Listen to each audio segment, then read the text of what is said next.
जय श्री राम, जय श्री कृष्णा, जय श्री राधे। तनय मात पित तोषण हारा, दुर्लभ जननी शकल संसारा। चार पदार्थ कर तल ताके, प्रिय पित मात प्राण शम जाके।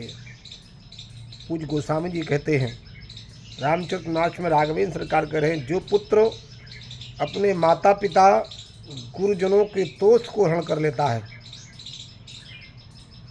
उसकी मुट्ठी में चार पदार्थ हो जाते हैं, धर्म, अर्थ और काम और मोक्ष। इसलिए ये पूर्वजों के लिए, माता पिता जिनके नहीं हैं इस दुनिया में, गुरुजन नहीं हैं, उनकी कृपा प्राप्त करने के लिए इस पितृपक्ष में सभी भक्त उनकी तिथि पर श्राद्ध इत्यादि तर्पण करें, पावन श्राद्ध करें। आज द्वितीया श्राद्ध है। जिनके माता पिता द्वितीया के दिन, भाई बंधु द्वितीया के यहाँ दुनिया से विदा हो गए हैं, उन्हें इस द्वितीया के दिन श्राद्ध करना चाहिए। जिन माता पिता गुरुजनों की तिथि ज्ञात नहीं है, जिस तिथि में उनको ज्ञात है तो तिथि में श्राद्ध तर्पण करना चाहिए। तर्पण और नित्य प्रति करना चाहिए, और कम से कम नित्य प्रति अगर 12 महीने नहीं कर पा रहे हैं तो कम से कम ये 15 दिन अवश्य करें। और तिथि अगर ज्ञात नहीं है तो अमावस्या तिथि के दिन प्रत्येक प्राणी का पावन श्राद्ध हो जाता है। तो अमावस्या तिथि के दिन सुंदर हविष्यान भोजन बनाएं, अग्यारी करें, उन पूर्वजों के निमित्त, पितरों के निमित्त, माता पिता के निमित्त सुंदर दही, शहद, मिठाई, तीन आवश्यक हैं।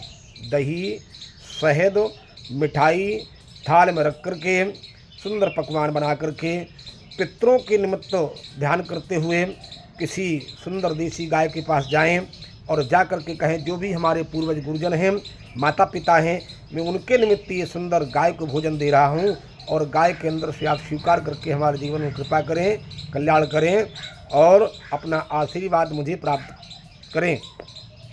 ऐसा करने से निश्चय जीवन मंगलमय हो जाता है।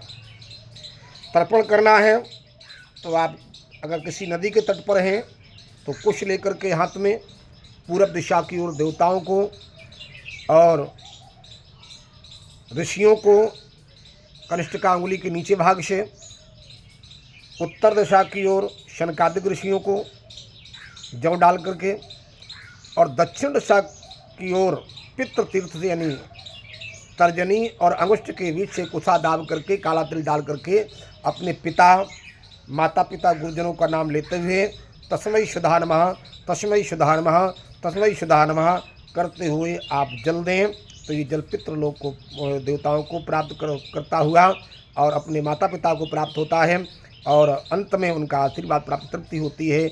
और जब विदा होते हैं इन 15 दिनों के बाद, तो अपने कुल को, वंश को, पुत्रों को आशीर्वाद देकर के कल्याण का जाते हैं, तो उस घर में निश्चित रूप से श्री वृद्धि, धन वृद्धि और उनका आशीर्वाद प्राप्त होता है, जीवन मंगलमय हो जाता है। इसलिए इस 15 दिन की अवधि में आप लोग तर्पण श्राद्ध अवश्य करें।